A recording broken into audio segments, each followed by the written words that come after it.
All right, guys, the NBA playoffs are finally here. And as the games get better and the intensity ratchets up, I tell you to go to our friends at the DraftKings Sportsbook. Use my promo code DCTV, bet only $5 and get $200 in bonus bets instantly. All of your favorite teams that competed through the season now get the chance to compete on the grandest stage, the play-ins, the playoffs, all the way to the conference finals and the NBA finals. It is going to be bananas. Go to the DraftKings Sportsbook. Download the app. Sign up using my promo code. Get your bonus bets right away. NBA playoffs is the best time of the year for the sport of basketball, and I'm here for it. So go to the DraftKings Sportsbook, an official sports betting partner of the NBA, where the crown is yours. Daniel Cormier! All right, guys.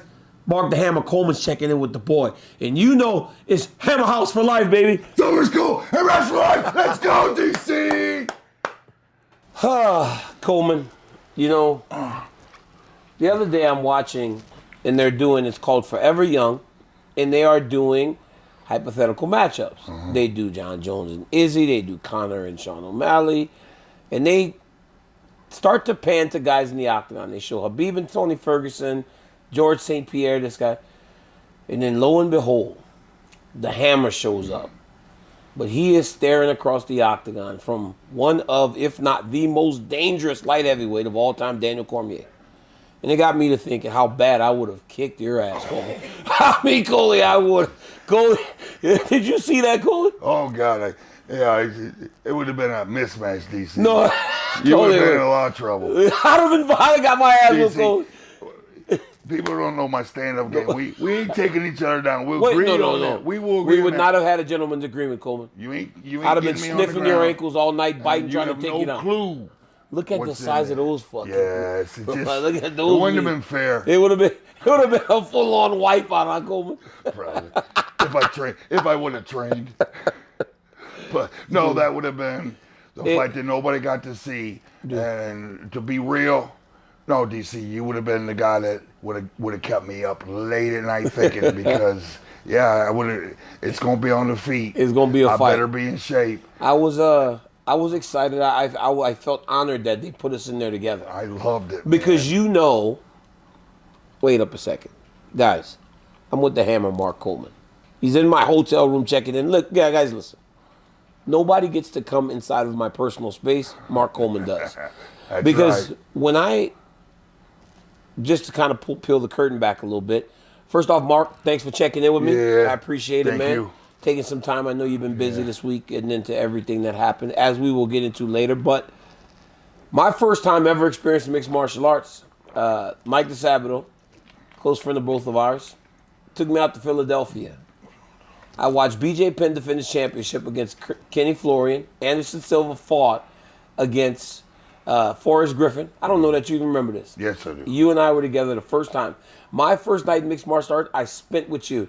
Another day I spent with you, we were in New York City at Walmart. So some of the biggest moments that I still remember in my mind, I got to spend with you. So you get to come inside my circle, but I'm thankful for you for taking the invitation. Yeah, I remember, DC. Listen, I struggled back then. You know my addiction problem, but you would look at me and say, why you just drink them so fast, Coleman? And I say, I don't know. The next one's gonna get me where I'm looking to be. Yeah. And there was nowhere to be. You know what I mean? Yeah. But I found that out 3 years and a couple months sober, and my life has been amazing since I checked into rehab. You can't do it alone.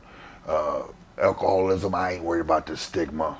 A lot of people are worried about that, but I'm gonna talk about because I'm gonna help people get sober because I would say probably multi millions of people out there struggling. Yeah. And you got to get help. I checked into rehab. It was a complete fuzz.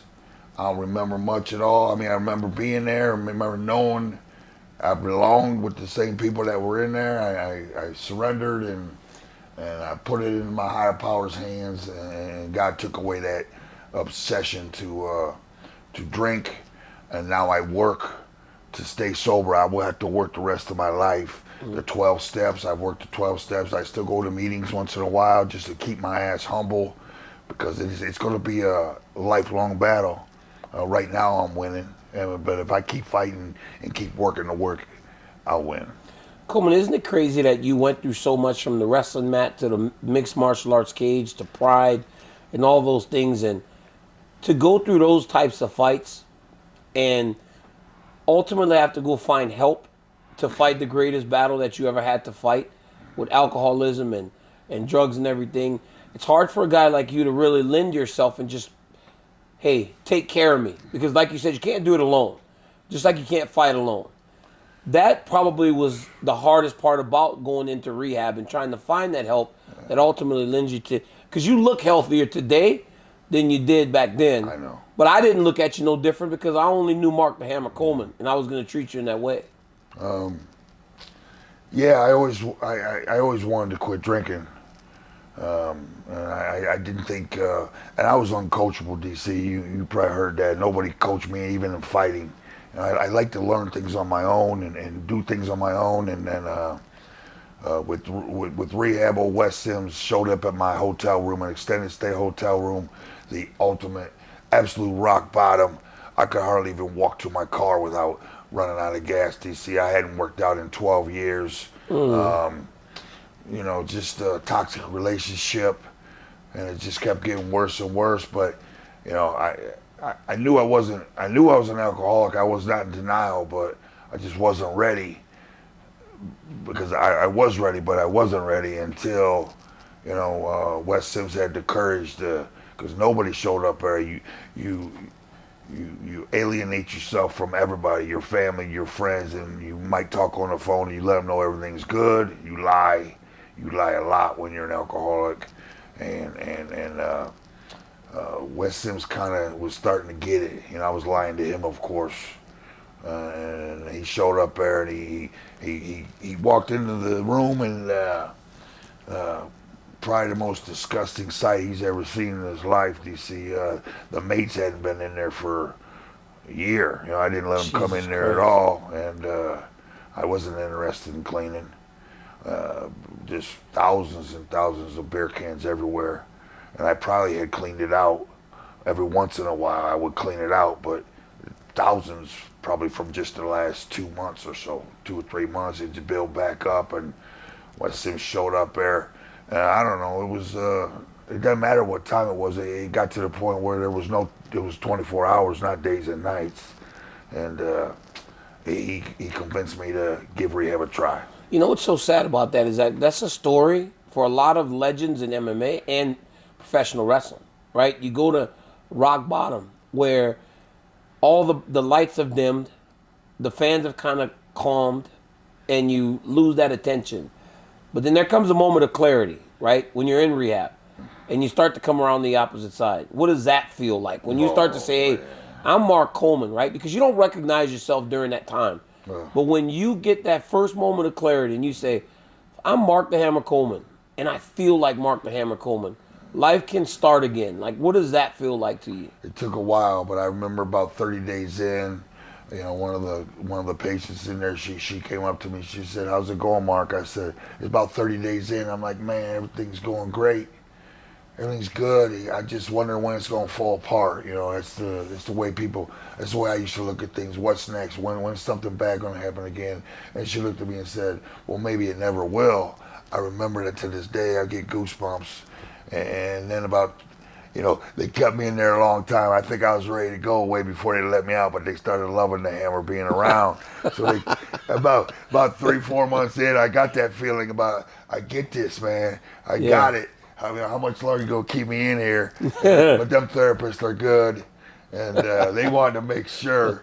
And then I remember checking out, talking to the two guys checking me out. They asked me if I wanted to work for them, go around and recruit people and give talks and stuff. And I just had I just remember talking to them with a complete sense of calmness like this, and just complete calmness, which not my strongest asset, and especially not during those times. Not during those times. Before that, before you went to rehab, you could talk still because you're a very smart man, but it wasn't as you didn't have as much clarity, so it was a little harder for you to get through those conversations. But you got through it. And I remember last summer we were here in Vegas and we did a panel, the greatest heavyweights of all time. It was you and me and Velasquez and Mir and all these great heavyweights, and you were speaking the truth of your sobriety and the journey you were on.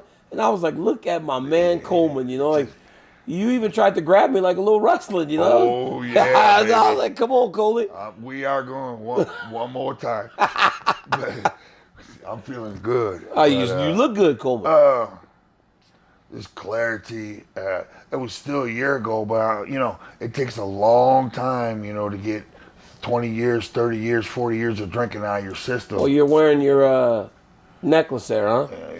It says 4. This is this is my dog. Oh, your dog Hammer. Oh, I didn't see that. Oh, that's good. I thought it might be. Aren't in there yet, but that's awesome, Coleman. We'll talk. I definitely want to talk about that. But no, sobriety. What was the question? I just saw that you looked better when we saw each other last summer. It was as good as it's been. I don't know how long ago was that. That was last year already. Like June, July. January 1st of last year, I started that journey of transforming myself back into the Hammer, because I hadn't worked out in 12 years, DC. And January 1st, me and Liver King, we good friends. We struck a deal, and I was just waiting. Why in the fuck? That's all I ever did is work out my whole life, and I just walked away. And maybe I was afraid to start training again because I knew I would want to fucking do it again. It makes you want to fight. And sure enough, it did. But I just, Liver King told me transform back and promote the carnivore diet and the 9 ancestral tenets. And I know. And now it's a big friendship, big relationship going, and that's it. January 1st struck that deal, and I started walking, and I never fucking stopped. I put in some 19-hour days sometimes this year. I'm not. Everybody says, "Oh, boy, how do you?" Hey, trust me, I did it. Because I was obsessed. I didn't like laying down in the bed because it reminded me of my drinking days, just leaning. So I get up 4 a.m., 5 a.m., 6 a.m., and then call her a night around 10, 11 o'clock, and my shit was sore, and I loved every second of it. I fasted for a year straight without missing 20 hours a day. And I'll eat for a 2-hour window, and then I'll wake up starving every day and just all day long just thinking about food, baby. And then it get me through the day, and sore as could be. How the fuck you gonna do it tomorrow? But then 6-7 hours of sleep, wake up and start. Take my dog Hammer out, take a cold shower, get cold, real cold in the morning for 3 minutes, and get that day started, and take the dog out and just keep rolling.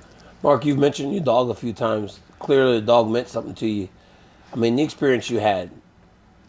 I remember when I got the text message, Mark's in trouble, right? It was after the fire. I want to know, because so many of us say that in extreme situations we will respond in one way, but we don't know because we're never faced with that situation. I try to put myself in a situation to understand that if I'm faced with the same thing, I will make that same motion that you did, and I will go in there to find my parents. Talk me through that, Mark, like when the whole world is coming down and you are the guy tasked with making sure your parents are still alive, and knowing that, I don't know, a year and a half ago, you would not have had that ability to do that because of where you were then compared to where you are today. Well, I've had 4 hip surgeries, 2 in the last 5 months. So, right place at the right time. So even a month ago, I had a major limp. It would have been. It wouldn't have happened. You want me to talk you through what happened that night? I just kind of want to talk a little bit, Mark. I don't want you to have to relive probably a very tough night, but like. But for me, were you sleeping at the house? Yeah, I was sleeping at my. I hadn't been home to see my parents in a while, only because I go home every weekend to see them, couple-hour drive, but my car had been down. But I got the car back after a month, a bad mechanic, man. Took a month to change the engine. They're the worst, yeah. So I'm doing a lot of walking during that month, but daughters let me use their car. But drove home to see them, long day training, cooked some ribs in the oven that night, and went to bed at about 10. And I wake up every hour, take a piss, but 3 a.m. I woke up and walked out into the kitchen and got some cookies. When I'm at my mom's house, I'm going cheat. But even at 3 a.m., something didn't feel right, in the house. I was in this house, and I only took a couple cookies. Normally I'm going to eat the whole bag, but I'm like, I don't know what. I went and laid back down, and I went back to sleep for a good hard hour. I have a lot of nightmares. I like them, but something woke me up. I'm pretty sure it was, now I figured out it was probably a hammer jumping underneath the bed. The thud woke me up, and immediately it was super hot in there. But I thought I was just having a night sweats, which I do sometimes. I didn't put nothing together yet. It's like, hot, gloomy, and I'm feeling the fucking devil in the house, man. It's like, and it's black as hell in there because I usually sleep with a nightlight on and my door open, but I got to keep my dog in the room, and black, wake up, it's hot, sweaty. I go grab my door, open the door. I'm walking out towards the kitchen. I don't know nothing that's up. Just felt real creepy. I turn and I see the kitchen, and I see some clouds out in the, clouds, and I don't put it together that them smoke. I just seen the devil again, like something. And I took a couple steps towards it, and then we got a door out the back door, and I grabbed the doorknob, and it was all fire. It was, was third-degree burns on my hand, just lit me up, and that's when reality started setting in. I'm realizing this is what's going on. But then I heard the worst sound ever, glass windows falling from up above. And that's when it clicked in. Time to fucking perform, react. I got to do something quick. I turned around, ran back to I knew the fire was everywhere inside. You could see it? No, I could feel it. No, the heat. The heat was crazy. I didn't see any flames anywhere, but it was inside the walls. And the house was hot, and I'm not sweating from a dream, man. It's real. And I run back into my mom and dad's bedroom. Were they still asleep, Mark? My mom and dad? Were your parents still asleep? Oh, hell yeah. They were way back in the back. I opened the door. I yelled, Mom, Dad, 5 fucking times. Mom, Dad, I got a voice. And they don't respond. And it's just immediately the sickest feeling ever. I thought they was already dead from something, the smoke or whatever. And finally my mom says, what? What the fuck did you... Get the fuck out of here, Mark. What did you... She thought I was doing a 5 a.m. Instagram video being Hammer House for life. So it was cool shit. She did. She thought I was just doing that or something with my dog. And I said, let's go, man. We the house on fire. We got to go. Oh, my God, fast. Mark. And they both get up there in their underwear, and they're coming around. And, oh, fuck, man. I grab my dad, and he's got my mom, and I walk him down the hallway. It's smoky now, but it's okay. I'm going to get my mom and dad out and then go get my fucking dog. But I get my dad all the way out to the door. I turn around, and he doesn't have my mom with him, man. Oh, my God. I don't know what the fuck happened. Fuck. I'll get her. I turn back. I look down the hallway. I can see my mom standing in the room. And what are you doing?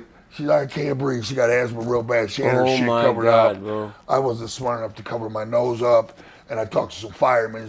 They asked me if I was on my hands and knees. I wasn't smart enough to get down there because the smoke's up here. And I run back. But how in the world could you be and have the wherewithal to do it whenever you're... Well, I guess you're in a full-on panic. No training, man. Yeah, but no, like you're in a panic. They say, well, can you get on your knees, do all everything's going 1,000 miles a minute at that point. It's called practice, man. I didn't have no practice. Yeah. But so I grabbed my mom and I turned back around, and now this hallway is ugly. I mean, it's black. I can't see it. No lights will work. It's black, but I can still see the smoke somehow. And now the smoke is bad. And I got my shoulder up against the wall. I just got to go 20 yards, 15, 10 yards, or however far it is, down this hallway. And then we're going. I got my mom. And then, I fell off into like a bathroom. The door was open. I'm holding myself up with the wall, and I fell off in. And I looked up, and it was just ugly. And for the first time, I said to myself, like, man, you ain't gonna make it, because I was lost. I didn't know I didn't know what step to take next. It was just all, and I said that to myself. I didn't say it out loud, of course, but I thought it was over. And then I just took a step, and God guided me. God guided me down the hallway. I got my mom out the door, and I turned around. I'd probably been in there, I don't know, 5, 6, 7 minutes by now. And I ran back in. Went back to my bedroom, and I swiped underneath the bed, and I jumped to the end, and I swiped again. And when I was down low, it got me away from the smoke for a second. It gave me a false sense of I'm okay. But then I leaned up after I took the second swipe. I was going to jump to the third side of the bed and try to find this dog, man. And I leaned up, and the smoke hit me real hard. And now I'm terrified this whole time. You see, it was a sense of urgency. It was, luckily I had been training, because I'm tired. You know what I mean? Mm-hmm. I'm tired, and I stand up, and I stood up, and I'm still thinking about going over here and swiping. But then when I stood up, I kind of wobbled and fell into the bed. I realized it's time to get the hell out. And I turned, and I blindly was guided out the fucking house, and I got out the garage door, reunited with my dad. I walked him around to get my mom, and then we turned around, and basically the whole fucking house engulfed. It was over. We live out in the country. By the time anybody got there, it was total gone. Jesus, Mark. They did save some things, but they did find my Olympic walk opening ceremony here, man. How about that? That's so I lost. I had all my stuff there, all my memorabilia from over the last 30 years and shit, and a lot of stuff there. But it's just stuff. But man, there's some cool shit in there. Some good stuff. Well, a lifetime of achievements. To end that story, so then it's getting pretty bad. I'm coughing real hard, but I'm thinking I'm fine. I'm thinking I made it. It's the highest of highs and the lowest of lows at the same time, man. It was just DC. It's unbelievable. And then the ambulance got there, and I remember being in the ambulance, and I told him, I said, I'm fine. I don't need to go to no hospital. And I just want to go see my parents. And I wasn't fine, man. I wasn't fine. And when they got to the hospital, they found pretty much a ton of smoke on the lungs. Jesus. They were able to. They got a way of blasting it off down there, and sometimes it works, sometimes it don't, but it worked. They got a ton of the black shit out of my lungs, and then I remember being out. My daughters were there the whole time, and I remember being out but half awake, and them talking to me, and I knew I was coming through, man. I knew I was going through this shit. We didn't, and we were all watching it, and it was like, this has to be the scariest thing ever, because obviously knowing you, it was worrisome, but then the heroic act to us spoke volumes and spoke to who you are as a human. But have you seen the pictures? Have you seen the pictures of you at the hospital? Have you looked at them? Yeah, when you see that, the doctors diagnosed me as we have a young, handsome black man here. I know they didn't, Mark. Yeah, they did. Mark, you're lying. You're lying. You look, Mark. They still had the stuff. No, I was black from the smoke. They did not say that, Ed. No, they did not. They was working on the black man, but they also threw in there young, handsome. Such a fucking liar. No, they did. Black man. That would have been awesome. They did have a black man they were working on, man. So when you look at that picture, though, what is that? I mean, how haunting is that to see that? Like you in that state. It's the highs, lows, but it's not haunting, man. It's like I had to go through that to be here today. And I accept everything now. That's what you do when you get sober. You have to let go of all your resentments, which I had a lot of them. Let them go, man. They're gone. Yeah. And you got to accept things. There's going to be good things that happen and bad things. Good things are going to happen. Things are going to be taken away. And it's not, it's how you respond to a situation that matters. And I was not always the best, because I wouldn't think I would respond with anger and hate and yelling. But I'm working on that character defects. But, Getting better every day. Yeah, have to. Mark, we're at UFC 300 as we kind of spin forward. You fought at UFC 100. How far has this thing come? Is it even recognizable to you to be here on the verge of such an historic event, knowing that you competed on UFC 100, to see what the UFC is today? Did you ever think when you started and you were headbutting people and ground and pound, the godfather of it, that this sport would soar to these types of heights that we see today? Well, honestly, I did. I remember 3 fights one night, UFC 10. I got down fried in the finals. I remember that. Oh, Jesus. What the fuck? How? I've been in some How did they fight three? How did you guys fight 3 times in one night? I got better, just like in wrestling, bro. I got better as we went. By the down Fry fight, they thought I was going to be a little tired after Goodrich. They came back because they wanted Fry to win. So after Goodrich, I had a 8-minute fight with him. They came back in the locker room. My hands were hurting. That's a good problem to have. Yeah. My hands were already fucking hurting. But he said, well, you're up in 20 minutes. Fight Fry in 20 minutes.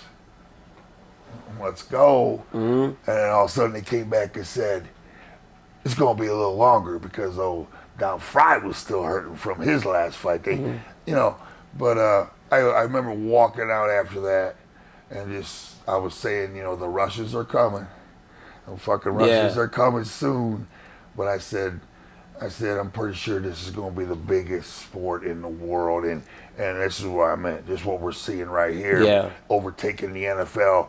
World famous, because not everybody can play football. Not everybody can fight. That. But the whole world can fight, and the whole world loves it. And here we are. It's the greatest sport in the world with wrestling tied. Yeah, it is.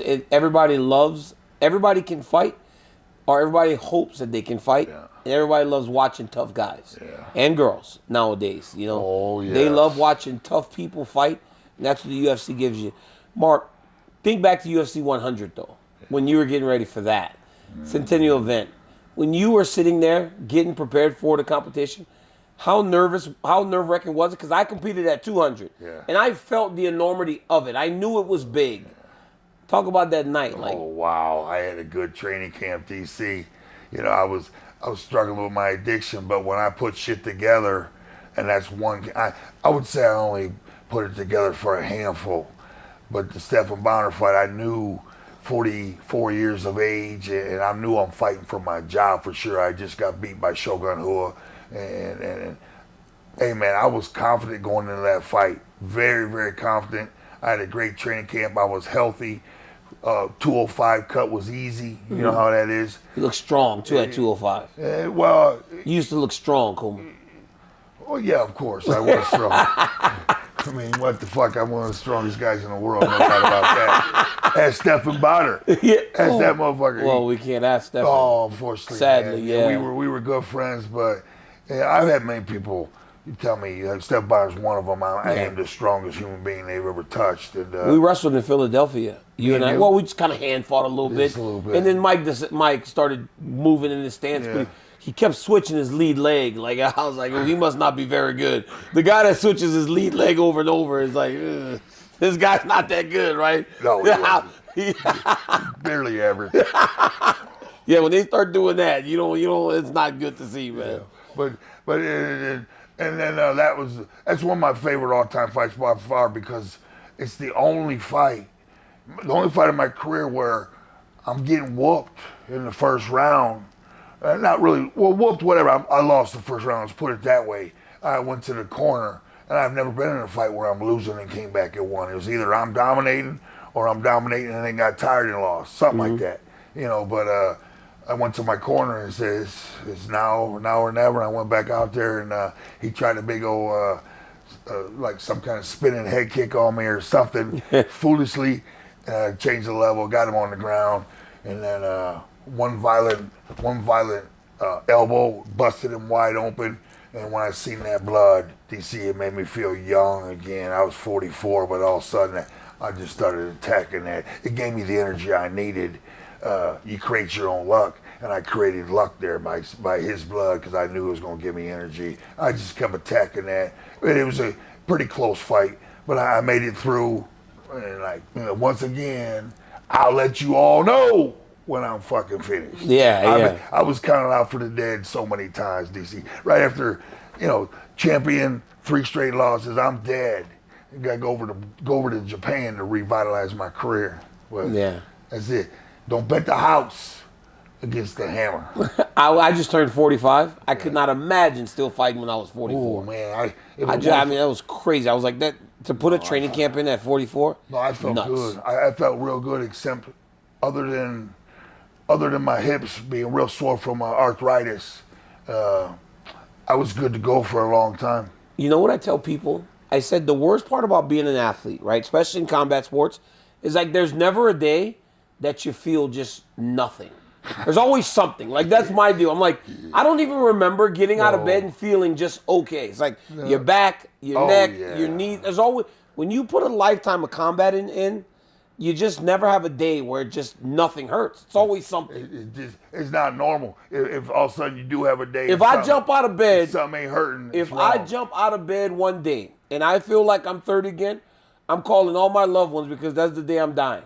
Because it's not normal. If I get out of bed, my back is not hurting, I'm like, I'm calling everybody I love because I'm probably dying. They say like you have like a rush of adrenaline before you die and you're normal. I'm probably going to die on that day because I just feel like shit every day. There's a fucking answer for it, DC, because that's what I felt like 3 years ago. I got sober 3 years ago, but I didn't start exercising for a year and a half of sobriety. That was the hardest year and a half of my life because the addiction was there every day, and you got to stay busy. And then I started training. That's when the sobriety got much easier, and then I became obsessed with it. You always got to find another addiction, and it became exercise. But what the fuck was I getting at? Nothing, just that every day your fucking back hurts or something. Oh no, but then no. So yeah, I was beat to a pulp then a year ago. But DC, I can honestly say, my shoulders, I couldn't do this. I couldn't throw a punch. There's no pain. Exercise, the amount of yoga and stretching I do, I have very, very minimal pain in my body right now. Yeah, that's amazing. Hardly anything. Before I let you go, Coleman. Yeah. This will air after the fight this weekend, but on Saturday night you're going to put the BMF title on the champion. Justin Gaethje or Max Holloway, one of the biggest moments of the night. You will be putting the belt on the winner. But that was requested by the fighters. What does that mean to you for the people all these years later, Mark, to still respect you enough to want you in that moment? Because it's their moment, but they want you there for it. That's kind of what it's all about, DC. I just always wanted to make people proud of me, and I just wanted respect, and that's the ultimate. Max Holloway coming on there. I rolled on the bus with him a couple of times. We friends here and there, but for him to come out and say that, I caught it on social media like everybody. It just blew my mind. It's like, wow, Max Holloway, that meant the world to me. And then Justin Gaethje says the same thing. Those two guys saying that, and then the whole world, the fans saying they want to see it too. That's the only reason it happened because, I guess it was meant to be, and I feel amazingly good, DC. Coming out of that fire, waking up, and my daughters, and then all of a sudden, very quickly, they told me how far this story had traveled. I didn't, I thought, fuck, it's just between me and my kids. No, it wasn't. No, man, the whole world, and I'm like, wow, man. I know I have some good fans, but I had no clue how many. And new fans, you're all welcome. But, we all have an appreciation for you and what you have meant to the sport of mixed martial arts. And for me, wrestling, the Olympics, everything, how much I look up to you. Guys, Mark Coleman, on Saturday night, will present the BMF title to the champion. Go and follow Mark on everything that he does. This guy is active on social media. He is spreading the word of positivity right now. Mark, thank you for checking in with me, man. Right, I appreciate DC. your time. Look at that. The bar, Mark the you. Hammer Coleman. Go follow him. Until next time, guys, hey, like, subscribe. Tell your friend to tell a friend that DC's got a YouTube channel, and I got guys like the Hammer checking in with me. Until next time, peace. Sober's cool.